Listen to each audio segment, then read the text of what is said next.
நம்மளோட ட்ரீம்ஸ் எல்லாம் நடந்தால் எப்படி இருக்கும்ல, நம்ம ஆசைப்பட்ட காரியங்கள்லாம் ஒன்று ஒன்றா நடந்ததுன்னு வச்சுக்கோங்க, எதிர்பார்க்காத நேரத்தில் பயங்கர ஹாப்பியாக ஃபீல் பண்ணுவோம்ல. நம்ம அந்த ஹாப்பினஸ்ஸை எக்ஸ்ப்ரெஸ் பண்ண முடியாத அளவுக்கு இருக்கும்ல. அப்ராட் போகிறதா இருக்கலாம், இல்லை உங்களுக்கு ஒரு டெஸ்டினேஷன் இருக்கும், அங்கே போகிறதா இருக்கலாம், ஒருத்தவங்கள பார்க்கணும், அவங்கள பார்க்க முடியறதா இருக்கலாம், பிஸ்னஸ், உங்கள் ஸ்டடீஸ், உங்களுடைய financial needs, what ever it maybe, anything.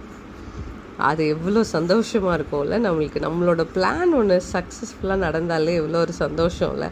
ஒரு காரியம், ஒரு இஎம்ஐ கட்டிகிட்டு இருக்கோம் ஃபார் மெனி லாங் இயர்ஸ், அது முடிச்சுட்டா எவ்வளோ பெரிய ஒரு ரிலீஃபாக இருக்கும்ல. பைபிள் ஒரு வசனம் இருக்குது. Welcome to Preetha speaks for Christ. யோபு 5ஆம் அதிகாரம் 9ஆம் வசனத்தில், ஆராய்ந்து முடியாத பெரிய காரியங்களையும் எண்ணி முடியாத அதிசயங்களும் அவர் செய்கிறார். ஏசப்பா உங்ககிட்டயும் என்கிட்டயும் நம்ம லைஃப்பில், உங்கள் லைஃப்பில் ஆராய்ந்து முடியாத பெரிய காரியங்கள் அவங்க செய்ய போகிறாங்க.